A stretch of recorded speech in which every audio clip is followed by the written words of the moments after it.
Okay students, हमारा next topic है electric field due to charged non conducting sheet. ठीक है, ये हमको दिया हुआ है, ये नॉन कंडक्टिंग शीट है और चार्ज्ड है और दिया हुआ है सिग्मा है चार्ज पर यूनिट एरिया। मतलब एक एरिया में कितना चार्ज है, सिग्मा। सिग्मा दिया हुआ है चार्ज पर यूनिट एरिया, मतलब एक एरिया में कितना चार्ज है, सिग्मा, ये आपको दिया हुआ है। और एक पॉइंट है जो कि शीट से कितने डिस्टेंस पे है, एक्स डिस्टेंस पे। पॉइंट शीट से एक्स डिस्टेंस पे है, इस पॉइंट पे इलेक्ट्रिक फील्ड निकालना है। आप लोग इसको नोट करो, फिर अपन आगे बढ़ते हैं। Okay students, so how to solve the problem. हमारे पास एक चार्ज शीट है ना, एक पॉइंट है जो कि शीट से एक्स डिस्टेंस पे है और इस पॉइंट पे इलेक्ट्रिक फील्ड निकालना है। कैसे निकालें? तो क्योंकि पॉइंट पे इलेक्ट्रिक फील्ड निकालना है गॉस लॉ की मदद से, तो सबसे पहले हमको गॉसियन सरफेस बनाना होगा। ठीक है, गॉसियन सरफेस बनाने से पहले हम लोग ये देखते हैं कि शीट से इलेक्ट्रिक फील्ड कैसे निकल रहा है। ठीक है, देखना, ये एक चार्ज शीट है, हर जगह चार्ज है ना। चार्ज शीट से जो इलेक्ट्रिक फील्ड निकलता है वो ऐसा परपेंडिकुलर निकलता है। शीट से जो इलेक्ट्रिक फील्ड निकल रहा होगा वो कैसे निकल रहा होगा, परपेंडिकुलर, आगे भी निकल रहा है और पीछे भी निकल रहा है। इस शीट से इलेक्ट्रिक फील्ड आगे की तरफ भी जा रहा है और पीछे की तरफ भी जा रहा है। ओके, तो अब हम देख चुके हैं कि शीट से इलेक्ट्रिक फील्ड कैसे निकल रहा है। अब मैं आपको गॉसियन सरफेस बना के बता रहा हूँ बोर्ड में। हमारा जो गॉसियन सरफेस बनेगा वो कैसा बनेगा।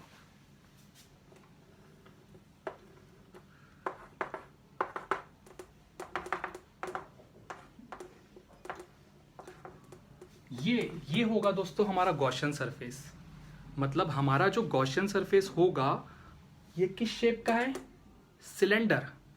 तो हमारा जो गॉसियन सरफेस होगा उसका शेप कैसा है, सिलेंडर। ठीक है, मतलब कुछ इस तरीके का सिचुएशन है। ये चार्ज शीट है, हमारा जो गॉसियन सरफेस है वो सिलेंडर है। सिलेंडर इस शीट से पास हो रहा है। इस सिलेंडर का आधा हिस्सा शीट के बाहर है और आधा हिस्सा शीट के अंदर है, अंदर तरफ है। ओके दोस्तों, सिलेंडर में टोटल कितने सरफेस होंगे? ये वाला सरफेस दिख रहा है, एक फ्लैट सरफेस। इसके पीछे वाला सरफेस, डेट इज ये वाला, दूसरा सरफेस, दो फ्लैट सरफेस और एक ये वाला सरफेस, ये कर्व्ड सरफेस है। तो दो फ्लैट सरफेस हैं और एक कर्व सरफेस है सिलेंडर में। उसी को मैं मार्किंग कर रहा हूं। इस सिलेंडर में flat surface, curve surface, flat surface, total 3 surface है। मान लेते हैं ये वाले सरफेस का एरिया है ए। तो अगर इसका एरिया ए है दोस्तों, मैं इस फ्लैट सरफेस का एरिया ए मान रहा हूं, तो इसके पीछे वाले का भी एरिया ए होगा। सो इस फ्लैट सरफेस का भी एरिया होगा ए। अब हमको इलेक्ट्रिक फील्ड निकालना है उस पॉइंट पे। तो इलेक्ट्रिक फील्ड निकालने के लिए अपने को फ्लक्स निकालना पड़ेगा। मतलब इस क्लोज सरफेस से टोटल कितना फ्लक्स बन रहा है ये देखते हैं हम लोग। तो हमारा जो गॉसियन सरफेस है, एक्चुअल में हमारा गॉसियन सरफेस सिलेंडर है और ये 3 सरफेस से मिलके बना है, 2 फ्लैट और एक कर्व। तो हम लोग ये देखते हैं कि ये तीनों सरफेस के कारण फ्लक्स कितना आ रहा है। पहला, flux due to surface 1। Okay, first surface के कारण फ्लक्स। तो फ्लक्स का फॉर्मूला क्या होता है, E dot A, electric field dot area vector होता है फ्लक्स। ओपन करेंगे तो E A cos theta, flux due to surface 1, जहां ई होगा इलेक्ट्रिक फील्ड, ए होगा एरिया और थीटा होगा इलेक्ट्रिक फील्ड और एरिया के बीच का एंगल। अब दोस्तों यहां पर मैं थीटा क्या पुट करूं, आप लोग देख सकते हो हमारा गॉसियन सरफेस ये था, चार्ज शीट ऐसा था और चार्ज शीट से इलेक्ट्रिक फील्ड निकल रहा है। सो ये इलेक्ट्रिक फील्ड इस सरफेस से ऐसा निकल रहा है। तो इस सरफेस का एरिया वेक्टर इधर है और इलेक्ट्रिक फील्ड भी इधर ही है। तो दोनों के बीच का एंगल कितना होगा? 0। सो थीटा हमारा 0 है और cos 0 की वैल्यू 1। सो फर्स्ट सरफेस के कारण फ्लक्स होगा EA। ओके, जैसे ही फर्स्ट सरफेस के कारण होगा, ये फर्स्ट था, ये सेकंड था, ये थर्ड था, तो फर्स्ट सरफेस के कारण जितना फ्लक्स होगा थर्ड सरफेस के कारण भी उतना ही होगा, क्योंकि शीट से आधा हिस्सा आगे है और आधा हिस्सा पीछे है। सो थर्ड सरफेस के कारण भी फ्लक्स होगा EA। ओके, फर्स्ट सरफेस और थर्ड सरफेस के कारण फ्लक्स निकाल दिए। अब देखते हैं सेकंड सरफेस के कारण फ्लक्स कितना होगा। Flux due to surface 2। ठीक है, आप लोग ध्यान से देख सकते हो, ये सेकंड सरफेस है हमारा जो कि कर्व सरफेस है। इलेक्ट्रिक फील्ड ऐसा पैरेलल है, तो जब इलेक्ट्रिक फील्ड सरफेस को टच करके निकलता है तो फ्लक्स कितना बनता है? मैं आपको क्वेश्चन करा चुका हूं, जैसे कि ये सरफेस है, अगर इलेक्ट्रिक फील्ड ऐसा है, सरफेस को टच करके निकल रहा है, तो फ्लक्स कितना होता है? 0। वैसे ही इस कर्व सरफेस से इलेक्ट्रिक फील्ड तो ऐसा टच करते हुए जा रहा है, तो कोई भी फ्लक्स नहीं बनाएगा। सो थर्ड सरफेस के कारण, सेकंड सरफेस के कारण फ्लक्स 0 होगा। क्यों 0 हो रहा है? क्योंकि एंगल 90 डिग्री बन रहा है। इलेक्ट्रिक फील्ड और एरिया, इसका एरिया ऊपर जाएगा और इलेक्ट्रिक फील्ड इधर है, दोनों के बीच का एंगल 90 और cos 90 0 होता है, तो इसलिए फ्लक्स 0 बना रहा है। तो सेकंड सरफेस कोई भी फ्लक्स नहीं बनाएगा। फर्स्ट और थर्ड सरफेस के कारण फ्लक्स होगा EA। आप लोग इतना नोट करो, फिर अपन आगे बढ़ते हैं। ओके स्टूडेंट्स, तो हम लोग फर्स्ट सरफेस, सेकंड सरफेस और थर्ड सरफेस के कारण फ्लक्स देख चुके हैं। अब हम लोग आगे बढ़ते हैं। अब हम लोग इसमें गॉस लॉ लगाते हैं। गॉस लॉ क्या बोलता है? Net flux through the close surface, net flux through the close surface किसके बराबर होता है? क्लोज सरफेस के अंदर कितना चार्ज है divided by epsilon. Okay, net flux through the close surface is equal to close surface के अंदर कितना चार्ज है डिवाइडेड बाई एप्सिलॉन। ये गॉस लॉ है। क्लोज सरफेस के अंदर नेट फ्लक्स कितना था? Flux due to surface 1 plus flux due to surface 2 plus flux due to surface 3। Okay, और सेकंड सरफेस के कारण फ्लक्स 0 था, ये मैं आपको बताया। फर्स्ट सरफेस और थर्ड सरफेस के कारण फ्लक्स बराबर था, और इसके कारण कितना था?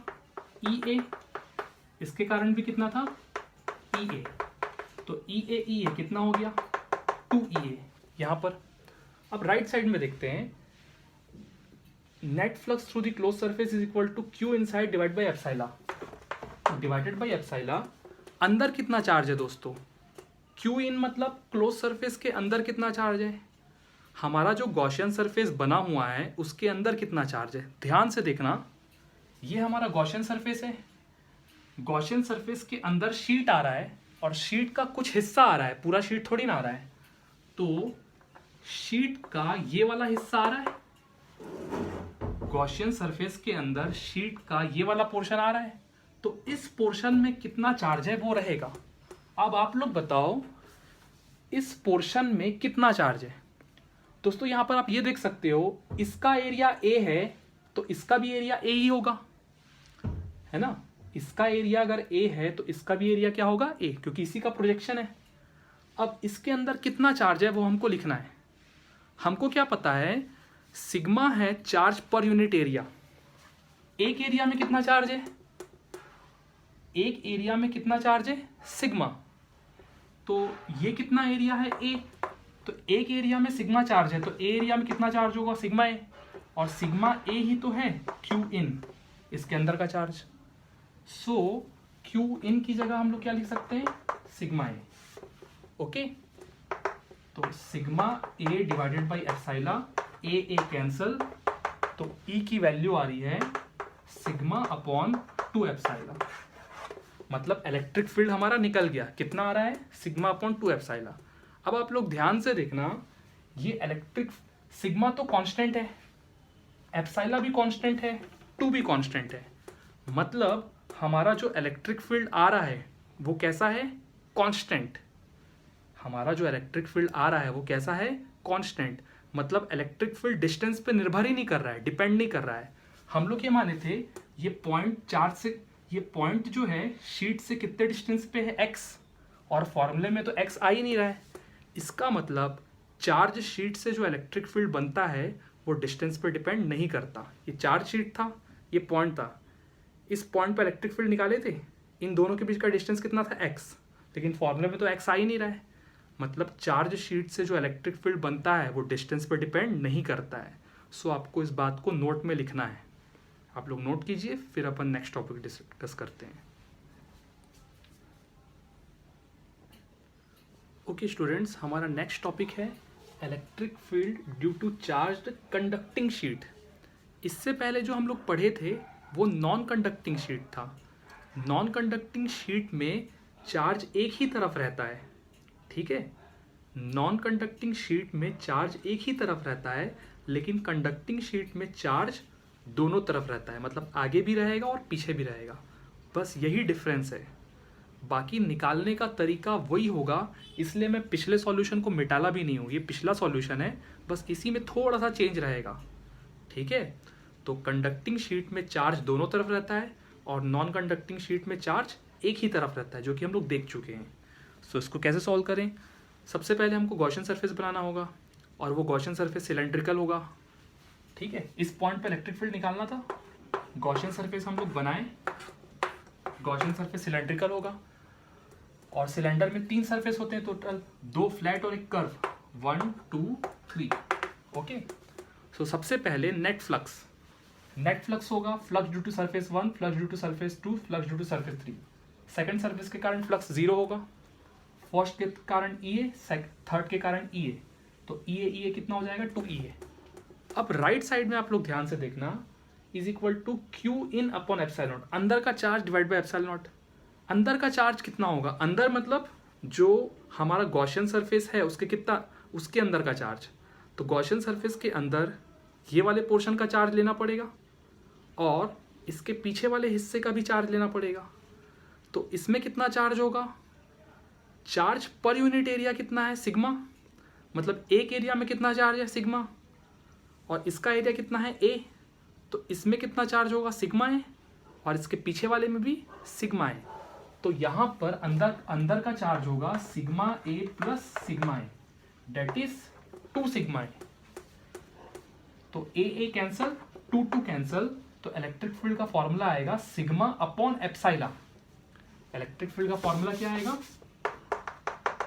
Sigma upon epsilon. इसके पहले वाले केस में आया था सिग्मा अपॉन 2 एप्सिलॉन, इसमें आ रहा है सिग्मा अपॉन एप्सिलॉन। बस यही डिफरेंस है, ठीक है। आप लोग नोट कीजिए, फिर अपन नेक्स्ट टॉपिक डिस्कस करते हैं।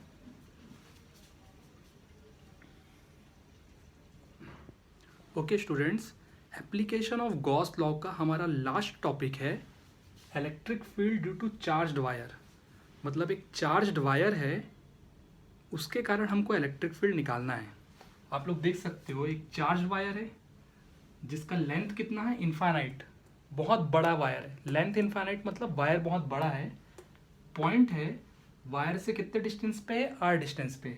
इस पॉइंट पे इलेक्ट्रिक फील्ड निकालना है, और आपको दिया हुआ है charge per unit length lambda दिया हुआ है। मतलब इस वायर के एक लेंथ में कितना चार्ज है? लैम्डा। वायर के एक लेंथ पे लैम्डा चार्ज है, ये आपको दिया हुआ है, ओके। अच्छा दोस्तों, आप लोग एक चीज़ नोट करना, जब भी चार्ज लेंथ वाइज फैला होगा मैं हमेशा लैम्डा से डिनोट करूँगा।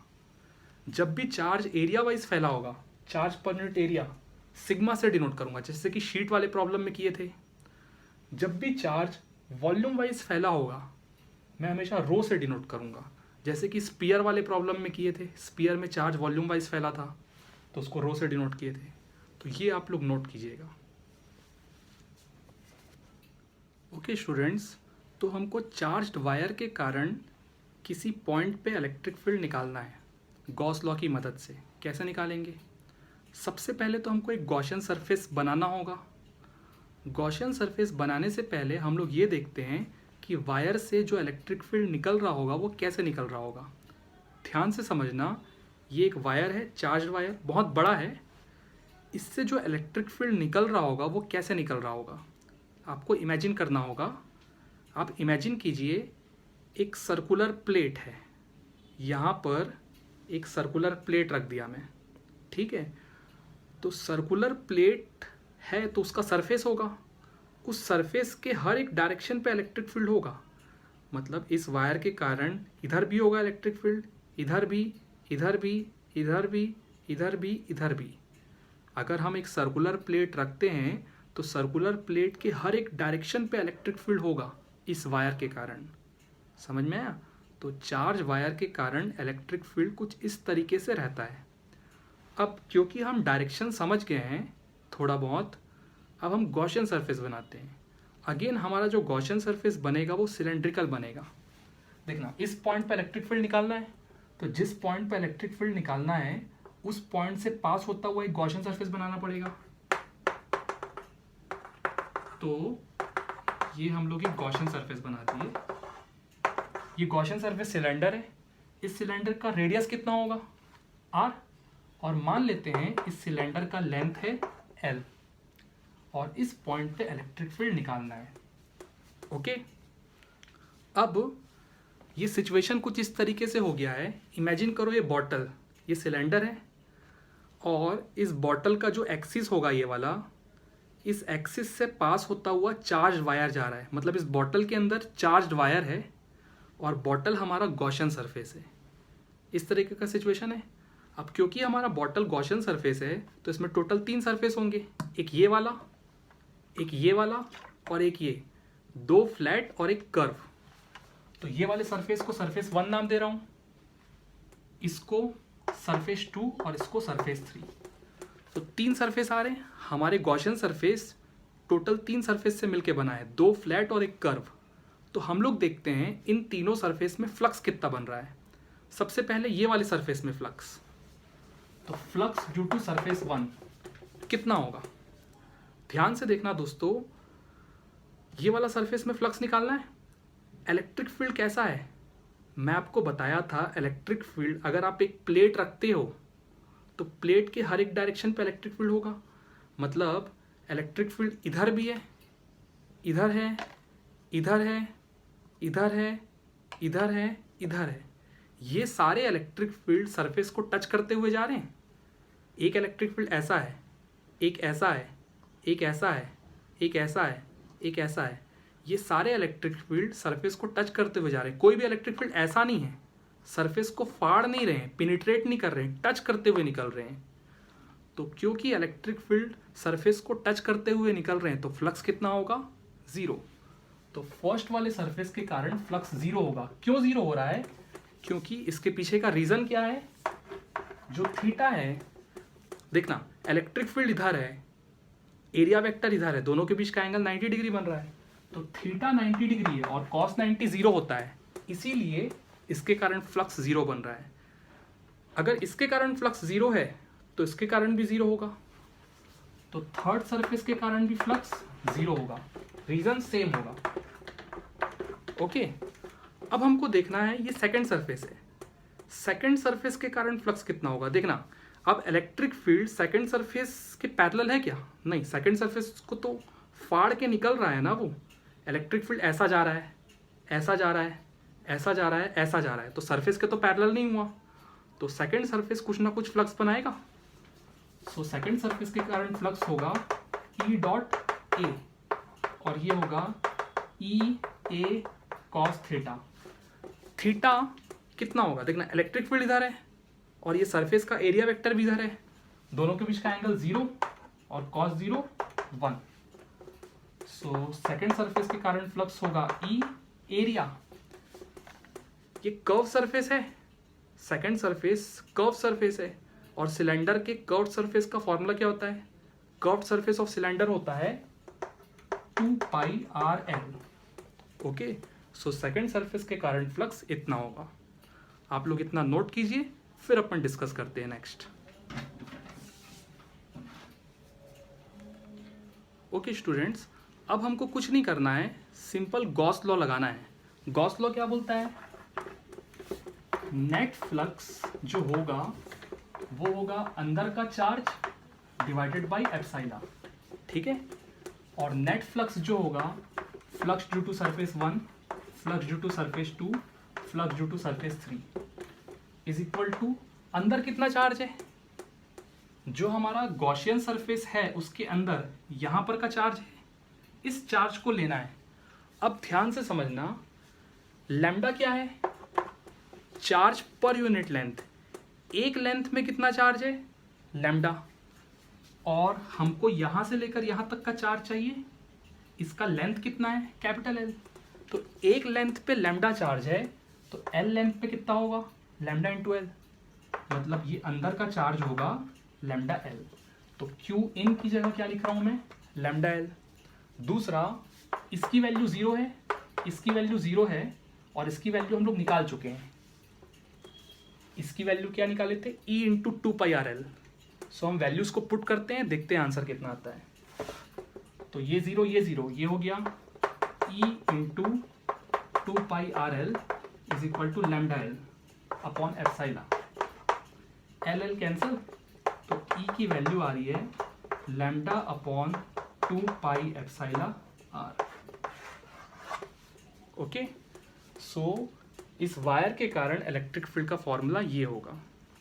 ठीक है, आप लोग देख सकते हो इलेक्ट्रिक फील्ड जो है वो आर पे डिपेंड कर रहा है, डिस्टेंस पे डिपेंड कर रहा है।